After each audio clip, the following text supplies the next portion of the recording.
Well everyone, they finally did it. The Crybully coalition of survivor maids whined enough to get Eruption on the chopping block.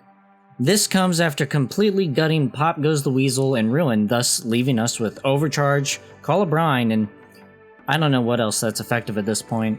I think it rhymes with funnel and stamp, but I could be wrong. This future nerf also comes after buffing solo queue, so now it shows what everyone is doing, who's being chased, and how much progress is on a generator that someone is working on. This effectively means as killer that you will be facing a Swift or a junior Swift, so to speak. This is a huge buff to survivors in the form of information. Information is king in this game, and they were basically handed it for free without taking a perk slot, but killers can't even get base kit Shadowborn because survivors think it's their god-given right to do FOV techs. Now on the flip side, I understand how much of a pain solo queue can be because I play a few rounds of Survivor before I move on to Killer when I'm streaming. But if behavior is going to bring everyone up to the level of a Swift, so to speak, I really hope that they will take a look at older killers and buff them as well.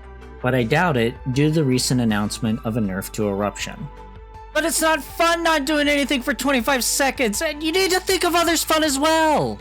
Is it fun to lose progress after dying? Is it fun to sit on hook? Is it fun for the killer to hit you 3 times because you ran every endurance perk in the book?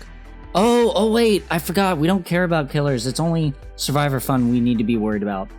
Last I checked, I don't see any killers get any sympathy points from survivors if they don't get any downs or hooks. No, absolutely not. They become emboldened and more confident, and double down, and at the end of it all will wait out that in-game timer with their ritualistic dances.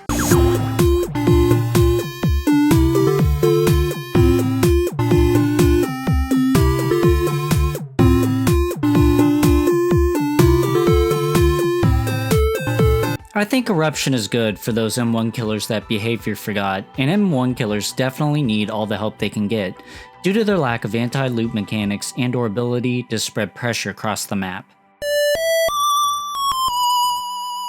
Actually, Otstarva and other big content creators think it needs a nerf. 1. That's a logical fallacy called an appeal to authority, and 2. In the words of the Big Lebowski, that's just like their opinion, man. So please don't take that as me shitting on any content creators either. I'm not. I'm just saying that it's a bad argument. Also, why is the hyper focus and stakeout combo fine though, but it's Eruption that's the problem perk? Oh, I forgot. Double standards. You know what counters Eruption? Swifts. Hey, I'm about to go down. Get off gens. Perks, bond, empathy, etc. Same concept. You know what really counters Eruption though? Looping well. Yes, looping well so your teammates have enough time to do gens. Looping well takes effort though, and a lot of practice. And I know most survivor mains don't want to take some personal accountability because they can blame perks like Eruption or 3 other people for their failings, unlike killers who only have themselves to blame. So if you aren't having fun with this game, maybe you should do what the devs said. Tired, or play something else for a week. Try Civilization or something. Before I get into the next topic, I want to talk about the cycle that happens on a certain subreddit for this game. It begins with Phase 1, complaints about something disguised as a meme, and it's usually in the form of the stale, "My brother in Christ," or that Lisa Simpson being condescending because people aren't creative and have to overuse jokes for that sweet, sweet, worthless karma. Then it goes to Phase 2, the nerf, which whiny survivors get their wish, so killers adopt a new meta. But as usual, the nerf comes to bite them in the ass, so they go back to Phase 1 and start all over again. I remember a time when the meta was Ruin and Undying, and they complained about that. No one used Eruption even with its 16-second incapacitated effect, and well, lo and behold, Phase 1 and 2 happened, and they buffed Eruption and Gen meta was still king. I guarantee you, after the Eruption nerf, survivors will form the coalition of Call of Wine to get Call of Brine nerfed. Boy, I can't wait to see how this bites them in the ass. Not too long ago there was a game that fostered a community where whining was quickly snuffed out with a barrage of get good.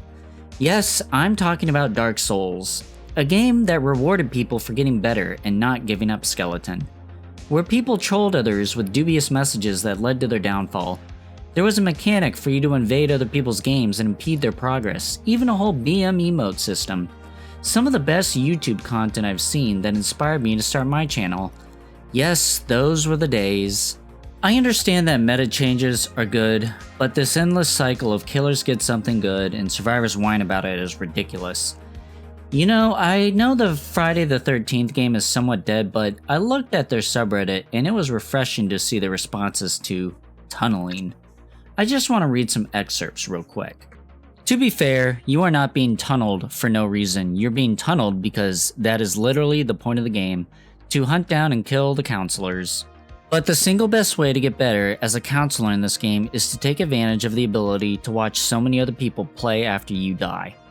They bought the game and can play however they please. If the others escape, it's his fault. Wow, amazing. Nope, getting better isn't the issue. It's Eruption for sure. I think DBD could take a few notes from Dark Souls and Friday the 13th subreddit. Rant over. Thanks for watching. If you enjoyed the video, hit that subscribe button and comment your thoughts about the HUD update and possible Eruption nerf. And as always guys, I'll see you in the next one.